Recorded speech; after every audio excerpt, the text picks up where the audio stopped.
You're listening to Therapy for Your Money, a podcast about all things money and finance for therapy practice owners. If you want to feel confident and in control of your financial life, then you've come to the right spot. I'm your host, Julie Harris. I'm an accountant and the owner of Green Oak Accounting. My firm specializes in working with private practices across the US, and my team and I have worked with hundreds of private practice owners. I'm on a mission to share all the best practices I've learned along the way because I want you to have a profitable private practice. Hi everyone. Today we are talking all about productivity and outsourcing and how being intentional about those two things can help increase your profit. My guest today is Uriah Guilford. Welcome to the podcast. Thanks for having me. It's great to talk to you. Great. Can you tell us a little bit about yourself and your businesses? Absolutely. So I'm a licensed marriage and family therapist, and I have a group practice, a family counseling practice in Northern California called Guilford Family Counseling. And I'm also the head nerd and founder of Productive Therapists, which is all about providing virtual assistance and support with delegating and outsourcing to therapists. And you are also the host of the Productive Therapist podcast, which I love. This is true. The bite-sized pieces of advice for therapists. That is true. It's been a lot of fun to do that. Good. So today we're talking about productivity and outsourcing. So I've heard you in presentations before mention 3 keys to productivity. Do you want to tell us about those? Yes. For some reason, I never get tired of talking about these because they have like almost infinite application, right? Yes. Because the ideas are very simple, but you can unpack it as your business grows, whether you're at $30,000 a year or I would assume $30 million a year, you still need to do these 3 things. You need to look for things that you can eliminate, that you don't need to be spending time on. You have to look for things that you can automate and cause to happen automatically, automagically, I should say. Yes. And then thirdly, you need to delegate. And obviously, as people grow, even if you're a busy solo practice, this is true, but obviously expanding into a group practice, more and more you have to delegate and find team members to rely on so that you can be productive and not be completely underwater. Yeah, and let's talk about each of those a little bit, but really this is not a one-time deal, right? This is a completely iterative process. As you grow, you have to do this over and over and over again, right? Absolutely. Absolutely. Yeah, so let's take, for example, a small group practice, a couple of clinicians. What are the types of things that they normally need to eliminate? I think one of the first sort of walls that people hit, if you will, is trying to see a bunch of clients while hire and supervise and manage a group of therapists and handle the intake role. Yes. So those 3 things, trying to triage all of those 3 things seems to be the combination that causes most people to hit a wall and in a slight panic or sense of overwhelm, go searching for help and trying to figure out what to do about that. So, I mean, there's any number of things and hats that group practice owners wear that can stress them out. But when I think about delegating, the 3 things that I love to delegate the most, honestly, are the intake coordinator role, accounting, all things accounting, plug for Green Oak, and then insurance billing. Like those are my top 3. Like if I ever have to take those back, I will be miserable. It's not a good day. Okay. It's not a good day. Yeah. Right. And when you talk about intake coordinator, that's handling the phones and all the calls coming in. It's phones and scheduling, right? So it's that main person that handles all the inquiries, whether they come in by phone or by, web form or any other format. Absolutely. Got it.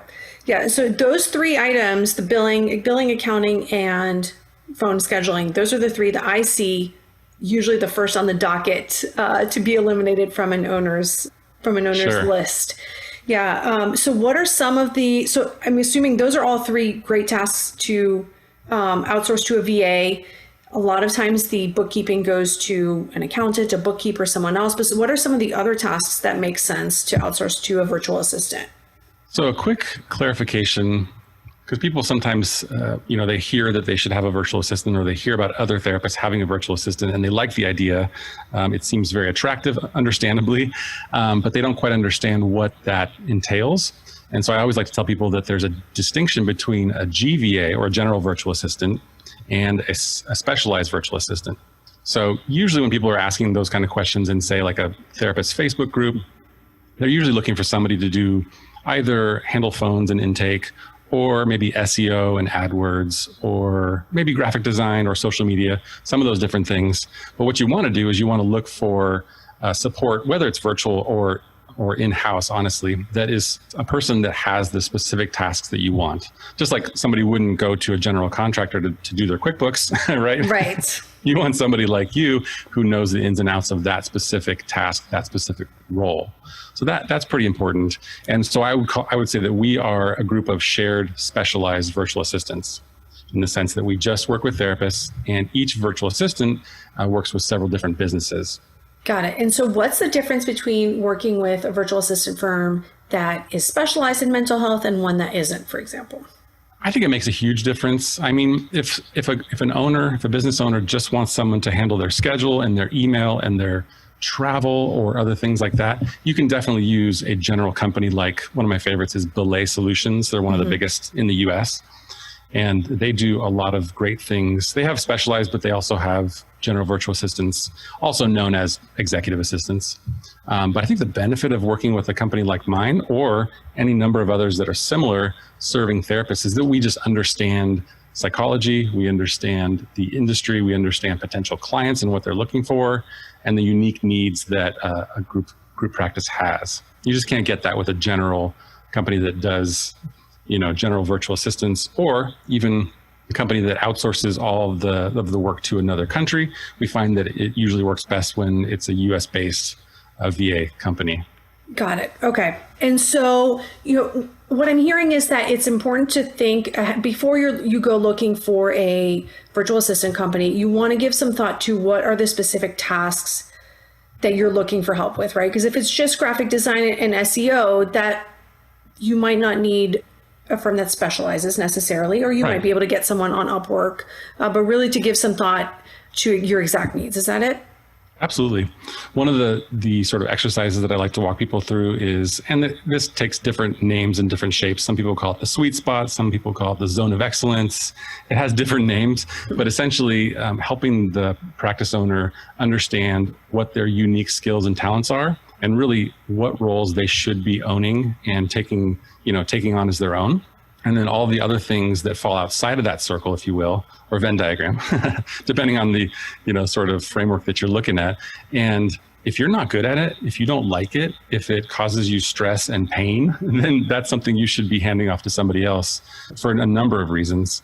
So I like to walk people through that. It's helpful to know, okay, well, what are you really good at? Because for me, as an example, I'm really good at marketing and I'm good at writing. So in my practice, I outsource clinical supervision. I outsource, a site supervisor for my office building and to kind of like train new staff. But I make sure that I'm the one that's writing, taking care of marketing, because that's just what I love and what I'm good at. I love it. So I tend to call that the zone of genius work. So I love it when practice owners are really intentional about working in their own zone of genius, whether that is clinical work that they just want to see a lot of clients and not have to deal with as much as the business administration piece, or whether that's the big picture things like the vision and the recruiting. And so if there's something that they don't like to do, that should be the first thing on the docket for outsourcing. Absolutely, 100%. So how have you seen outsourcing increase productivity and profit in different practices? Yeah, so there's definitely a direct connection to the ability to outsource and delegate and growth and profit, because any single person only has so many hours in a day and only so much energy and bandwidth. So like I was talking about before, any business owner is going to hit a wall at a certain point of growth, and that puts a cap or a plateau on how much they can grow their revenue, not to mention other negative downsides like burnout and things like that. I actually came up with this new sort of tagline for the website that I'm thinking about putting up there. And it says, the first part is, successful therapists flirt with burnout. How do you like that? Wow. That's a bold claim, but I would say that's true. I think it's true. A lot of us, and probably people listening to your podcast, are ambitious. They're hungry. They've got a vision and a dream that they're going after.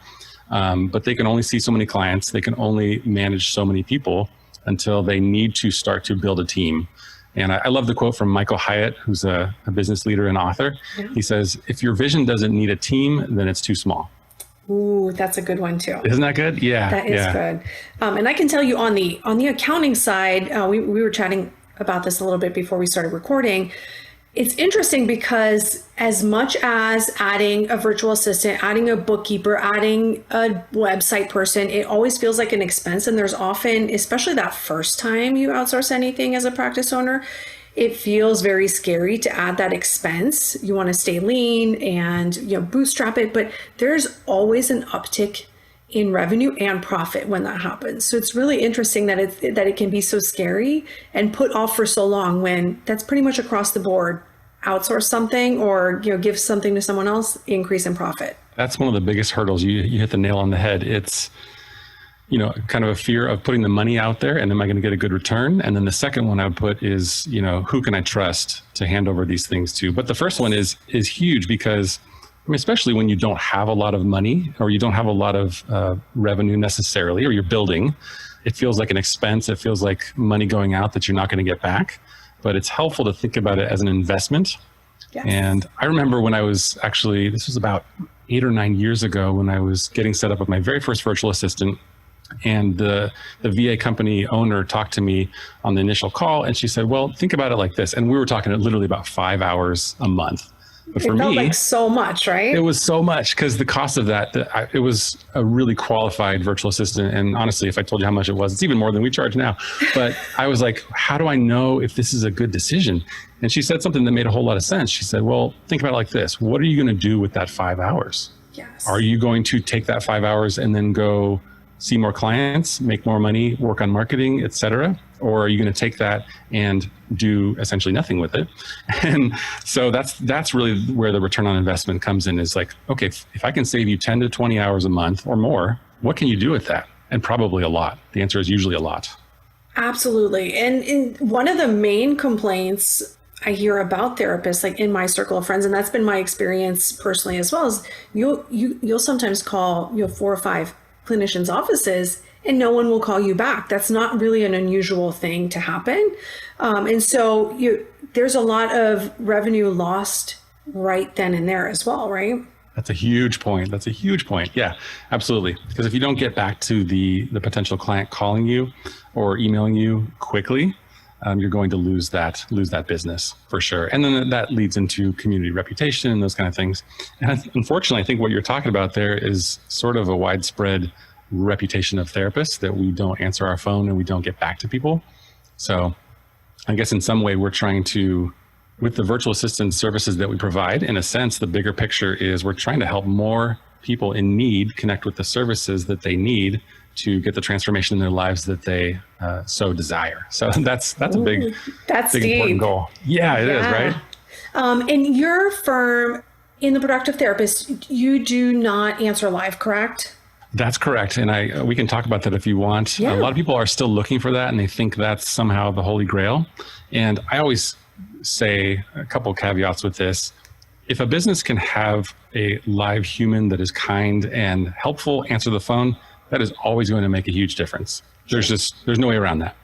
The value proposition that we offer is basically we can help you handle your intake and get back to people quicker for much less cost than you would have to pay to get live answer. So yes, it's a trade-off. And I think as we grow our businesses, we should focus on better and better customer service, but it does come with a higher and higher investment, if you will. But the good thing is that there's VA companies like ours that can help out. There's also a ton of wonderful virtual reception companies that can and will answer live 100% of the time. So we've actually had a couple clients that have had a hybrid solution where they have, let's say, conversational or Ruby receptionists answer their phone Monday through Friday live and then do a reasonably warm handoff or a scheduling with the intake person who is a virtual assistant. That can work really nice. That sounds like a great combo. And kind of the best of both worlds. I think it's interesting to consider it not necessarily in a all or none, right? I'd still rather, it's great if you can have someone full-time in the office answering the phones. For a lot of practices, that doesn't make sense, but that doesn't mean that no one should ever answer the phone or call anyone back, right? So even having someone calling back or doing a call back within a couple of hours, that can make a huge difference versus the practice owner taking 2 or 3 days to get back to those messages. For sure. Or longer, depending on how overwhelmed they are. Or longer, or never. Or never, yeah. It's on the topic of automation. This is one of my other favorite things to talk about is in place of live answering, what we offer our clients is we can set up online scheduling for your virtual assistant on your website. So in many ways, that's even better because someone can go on your website any time of day or night, see the availability of your intake coordinator, schedule a time, then get reminders about the call, and then it increases the chance that they're going to show up for that call and also become a client. So I love that. I didn't know that was an option. I think that's great. I just scheduled a dentist appointment this morning, and they will send you an email saying, hey, email us back and schedule an appointment. But nope, if you email them, they'll say, please call us. Is that right? It would be so nice to just be able to schedule online. Like just get it done right then and there. That would be really nice to do. So what are some of the, at what point would someone hire in-house versus have a part-time assistant, a virtual assistant company? What is that point usually? It depends on a number of factors, but I usually say that that a shared virtual assistant is ideal for a busy solo practice or a small group practice up to about 10 to 15 clinicians, depending on the volume of clients and inquiries. We've noticed that we've helped a number of our clients grow to the point where they outgrow us, which is fantastic. And then they end up hiring somebody in-house. And oftentimes we help train them. But I think that's kind of what I see up to about somewhere in that range of 10 to 15 clinicians on board. It makes sense to bring somebody in-house because there's just more of a need. They need more hours. And so being able to train somebody and have them a little bit closer to home, so to speak, is helpful. Yeah, in the office full-time. And so do you ever do off hours then, like early or later, in addition to that full-time person? Or is it usually one or the other? I think I know what you're asking. We don't offer sort of coverage for nights and weekends or those types of things. Got it. That's usually reserved for like the virtual reception companies. That works best. Got it. We have covered some maternity leaves though, and in a pinch, we've covered some people just in emergency situations for sure. Got it. If someone leaves unexpectedly, you've been able to jump in. Okay. Right. So what are some pros and cons of in-house versus outsourced? That's a good question. I like that one. So all of my staff that support my practice are virtual. So my practice manager is actual what I call local remote. So she's about 35, 40 minutes away. So she works from home 99% of the time, but then she can come into the office and pick up forms or have somebody sign something, that kind of thing. But everybody else is completely virtual. I like that in many ways. And I've had both. So I've had an in-office intake coordinator. And I really appreciated some things about that because there's just another layer of tasks they can handle. Sure. They can take money out of the safe. They can go to the bank for you if you want. They can help you unload things from your car. They can stock the fridge, all those things, which are genuinely nice to have. But then I also found that when I had somebody in the office, and I really like this person too, we really clicked personality wise, but there was a lot of wasted time of just chatting. And oftentimes I would notice. And he, really loved sports. And so he would always be talking sports with with my therapist. And I tried to be cool about it, but I was always kind of like, all right, guys, come on, get back to work. Let's get back to it. I know that's not a very efficient way to do things. So in my practice, we've had morning meetings for quite some time now since it's still, we're still working remotely from COVID. And I find that has just overall increased the productivity just because the chit chat is reserved to a couple minutes before and a couple of minutes after the meeting versus all day long. That's so true. Yeah, I saw a statistic that during the pandemic, people on average are working about 45 minutes more per day, and there are more meetings. However, the meetings are shorter. So hopefully a lot of businesses are figuring that out. But yeah, with virtual staff, you kind of just get work done. And then you go, do your separate things, and then you only connect when you need to, which I like personally. And I can run, certainly I can run productive therapists from any country in the world if I wanted to. The group practice needs a little bit more hands-on just because, therapists need nurturing, but that's kind of a joke, but it's kind of true. So is your team in your practice all remote right now as well? We are 95%. We sort of started to slowly open up the office and see some clients on a very limited basis, but we're in California, so we're pretty much leading the pack with coronavirus cases, which is unfortunate. So we're making family counseling work, all telehealth, which has been interesting. That is really interesting. So how are you keeping everyone productive and keeping their caseload up? So fortunately, the referrals, after they dipped for a while, the referrals have come back, which is encouraging. And I just have a great team that work hard regardless. So even though they're mostly virtual and I only see them very infrequently, that's not a concern at all. But we have had things like, game nights, happy hour online, and more online meetings. And we've done a number of things to kind of stay connected. But I'm really impressed with my team for the most part. That's a great place to be.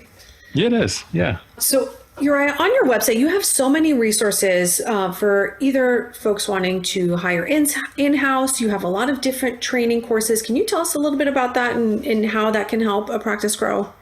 Definitely. So a couple of things to mention. One is my master resource list, which is at productivetherapist.com/master. Yeah. And I've just tried to collect as many therapist specific businesses. So this is virtual assistants. This is accounting firms. This is insurance billing companies, mostly because I want to, share good resources with people, but we can't work with all the therapists. We're honestly constantly hitting up against a wait list. So go check that out. If you're looking for even website design, there's a number of things on there. So check out our master list. And then I've loved building online courses for about 10 years or so.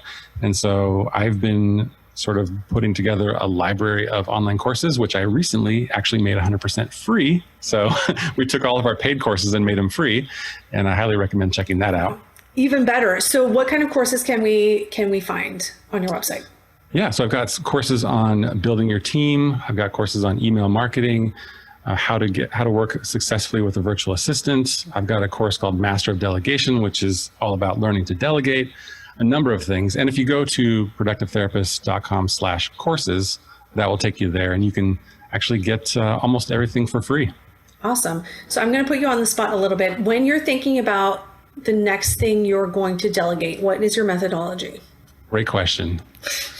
So this is something that I recommend to my coaching clients too, is looking at your to-do list. This is what I do. I look at my to-do list and I take a moment of reflection on what are the pain points in my workday or in my work week.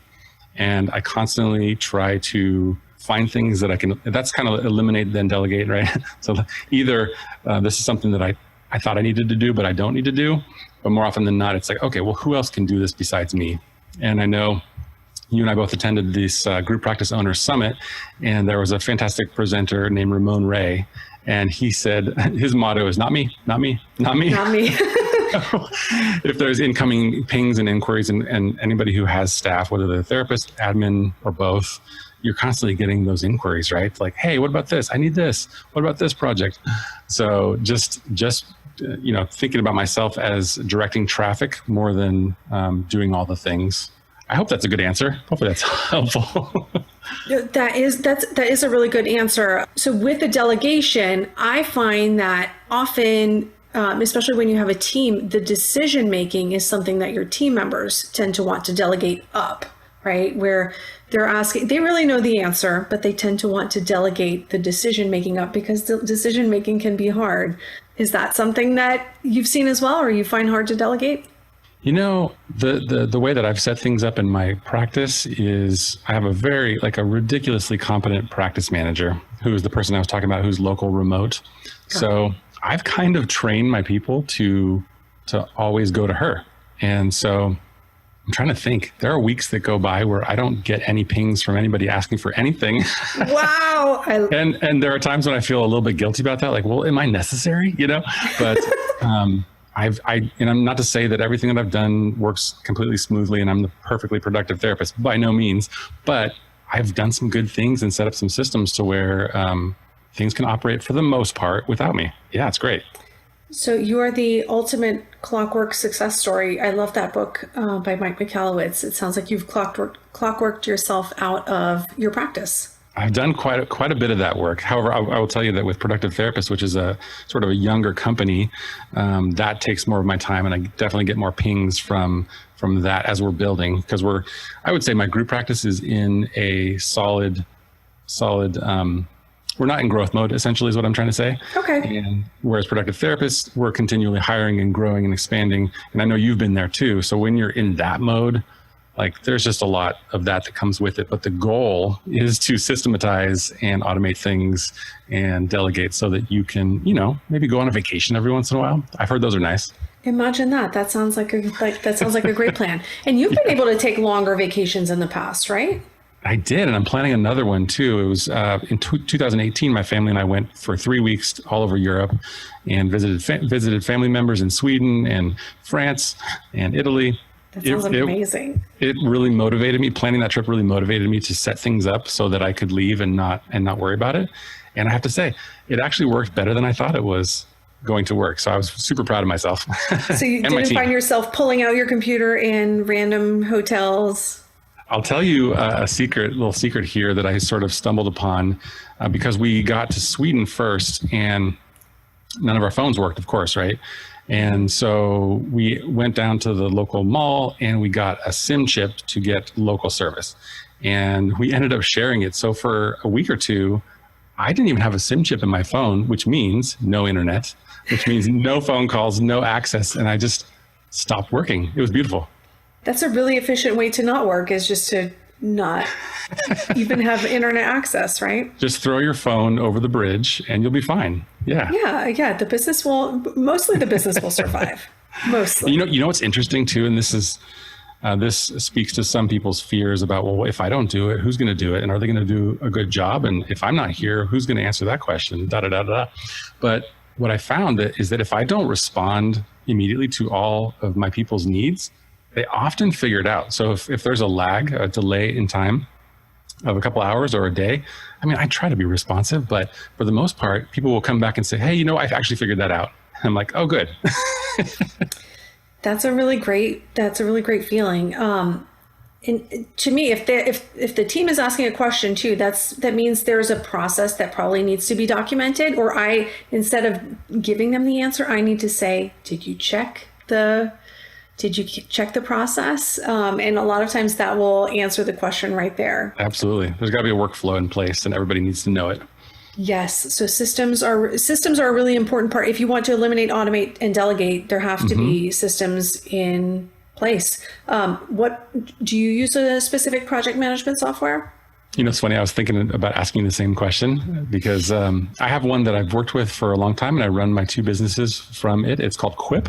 And at some point, it actually got bought by Salesforce. And so it's kind of changed direction a little bit. It's still incredibly useful, but it's not ideal for some things, i.e. project management. Okay. But it kind of combines the features of, think of like Google Docs, Google Sheets, so document sharing, and then something like Slack. So all the chat feature and the messaging within that. So that works really, really well. But I have been looking at things like ClickUp and Monday.com and Basecamp, because I think as a business grows, there needs to be a hub, a place where all the things are stored and you can communicate, work on projects, track to-dos, etc. Honestly, right now, the front runner, if I was going to switch, would be Basecamp. It looks really amazing.